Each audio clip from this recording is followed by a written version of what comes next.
Baik, Bapak Ibu semuanya, Assalamualaikum warahmatullahi wabarakatuh. Di tahun ajaran tahun 2002-2003 ini ada beberapa hal yang ingin saya sampaikan terkait beberapa perubahan khususnya di kegiatan non formalnya. Jadi berdasarkan evaluasi tahun lalu ternyata kalau kita mengadakan kegiatan offline itu kok yang datang sedikit ngoten nggih. Akhirnya kita mencoba merancang beberapa kegiatan berdasarkan masalah-masalah yang muncul di kegiatan tahun lalu. Ini untuk yang lama nggih, kalau untuk yang baru semuanya baru nggih. Semuanya baru terkait belajarnya mungkin ada beberapa yang sudah mulai, beberapa ada yang masih online nggih. Karena beberapa juga itu daftarnya telat nggih, daftarnya jadi sudah ditutup pendaftarannya, sudah disiapkan gurunya dan sebagainya, masih assessment. Jadi itu memang membuat sedikit terlambat. Ya, tapi yang untuk daftarnya tepat sesuai jadwal PPDB itu insya Allah sudah belajar, gurunya sudah siap, bukunya juga sudah siap dan sebagainya, dan sudah kirim dan sudah belajar mulai minggu ini, ya, Bapak Ibu semuanya.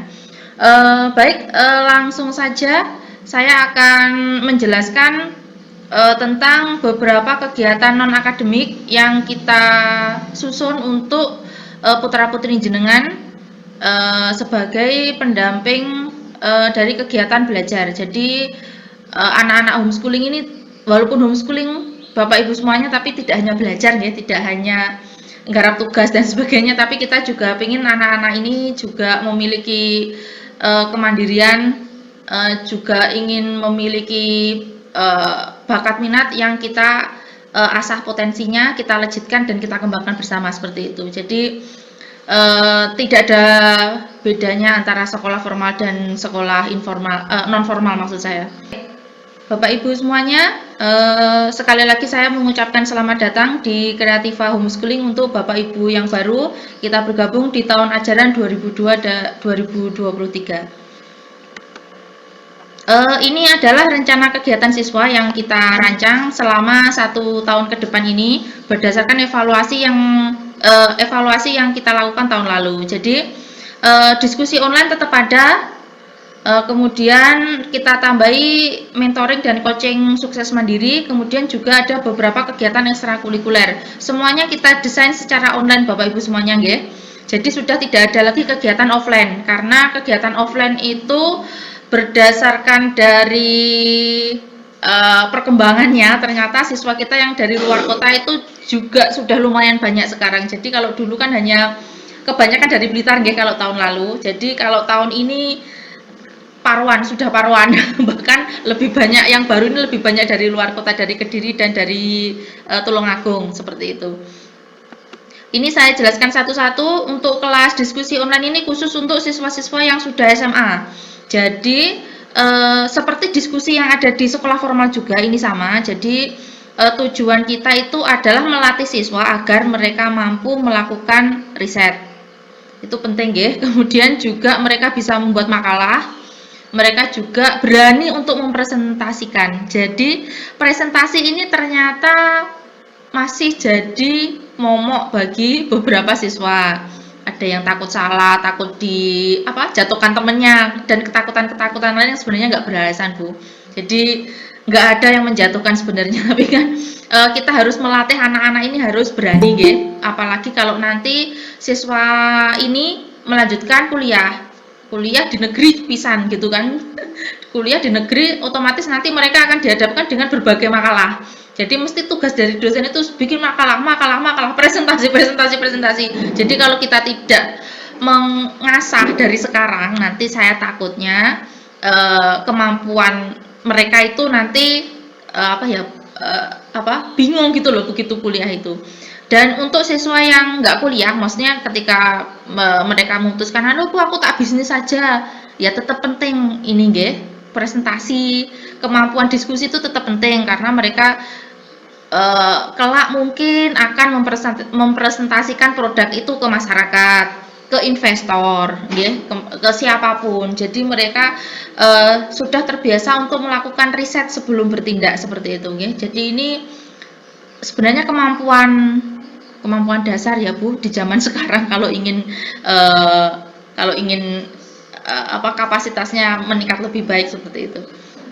Baik, kemudian yang selanjutnya ini ada mentoring dan coaching sukses mandiri.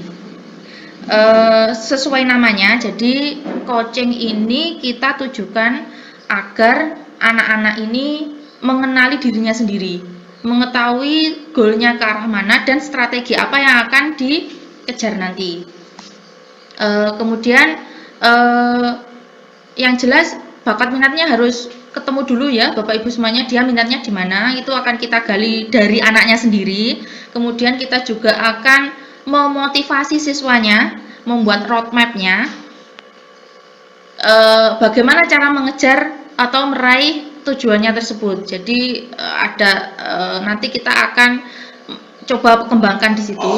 Outputnya apa? Jadi semua siswa yang lulus dari Kreativa, entah itu mereka yang kuliah, entah mereka itu yang kerja, atau mereka yang usaha, bahkan teman-teman yang ABK, ngapunten nggih, yang ABK dan juga yang disabilitas, itu setelah lulus itu jelas Bapak Ibu semuanya. Jadi apa ya, bahasa kasarnya itu jangan sampai nganggur gitu loh. Lah kan malu Bu, sekolah yang Kreativa kok metu nganggur gitu kan, isin tuh. Jadi mereka harus mandiri, bisa cari uang sendiri, mengurus dirinya sendiri, dan mereka punya goal yang jelas untuk meraih kesuksesan. Jadi mereka itu harus sukses, harus kaya iyalah, harus baik, harus berguna bagi komunitasnya. Itu tujuannya untuk apa akhirnya nanti kita akan coba gali di situ nggih. Dan itu untuk semua jenjang, cuman nanti prakteknya akan kita kelompokkan jadi kelompok kecil-kecil gitu ya. Mungkin nanti untuk SD sendiri, SMP sendiri, SMA sendiri ya, karena kalau mungkin SMA itu sudah jelas ya, karena SMA kan mungkin sudah dekat dengan kelulusan, sudah dekat dengan pendaftaran kuliah, jurusannya biasanya bingung dan sebagainya, mungkin di situ nanti akan berbeda, treatmentnya berbeda maksudnya. Tapi dari kecil, dari SD, untuk siswa-siswa SD sudah kita upayakan agar mereka punya cita-cita, punya bakat yang ditekuni, dan punya motivasi untuk belajar seperti itu. Kemudian untuk ekstrakurikuler, karena kita online, jadi kita akan fokus di skill yang berbasis teknologi. Jadi Bapak Ibu semuanya, seperti kita ketahui, sekarang ini sudah zamannya teknologi. Orang cari uang di dunia digital itu mudah. Bahkan kemampuan digital ini merupakan kemampuan dasar semua siswa harus bisa nggih Bu, harus bisa ngerekam, harus bisa ngedit video, harus bisa ngupload, download, harus bisa bikin file ini itu. Jadi kita akan melakukan pendampingan. Ini pilihan guys, jadi nanti bisa dipilih ada coding game. Jadi coding game itu kita akan dengan Mas Allegra kalau nggak salah, maksudnya nanti anak-anak akan diajari membuat game dengan aplikasi Scratch itu. Jadi aplikasinya mudah sebenarnya, tapi tergantung minatnya anak-anak jenengan ya, jangan dipaksa sekali lagi. Jadi nanti untuk yang SD apa bisa. Jadi kalau SD nanti hasilnya game itu paling cuma lari-lari itu loh, yang lari-lari nyundul-nyundul itu paling hasilnya jadi game seperti itu. Tapi kalau untuk yang SMA mungkin bisa lebih rumit lagi ya, bisa lebih rumit lagi. Jadi nanti kita sesuaikan dengan kondisi siswanya. Kemudian untuk animasi juga gitu, untuk anak-anak yang senang gambar kita upayakan untuk bisa didigitalkan. Jadi untuk jadi animasi, ditambahi suara, ditambahi efek dan sebagainya. Kemudian ada sinematografi ponsel. Sinematografi ponsel ini maksudnya agar anak-anak itu yang punya hobi di video, kita dorong untuk membuat channel YouTube sendiri. Channel YouTube-nya bukan channel YouTube yang itu ya Bu, kita akan usahakan agar nanti bisa jadi channel YouTube edukasi. Kemudian juga ada digital marketing. Ini khusus untuk anak SMA yang sudah punya pandangan untuk berwirausaha atau sudah membantu keluarganya untuk berwirausaha. Jadi kita akan cek model bisnisnya seperti apa, dan nanti akan kita sesuaikan digital marketingnya akan diarahkan kemana ya, seperti itu. Jadi tidak semuanya dipelajari seperti itu. Kita menyesuaikan dengan kondisi siswanya masing-masing, kondisi keadaannya. Jadi nanti Bapak Ibu semuanya silakan dipilih, anaknya ditanya mau pilih ekstrakurikuler yang mana. Untuk pembiayaannya gratis karena sudah diincludekan di pembiayaannya untuk homeschooling ya.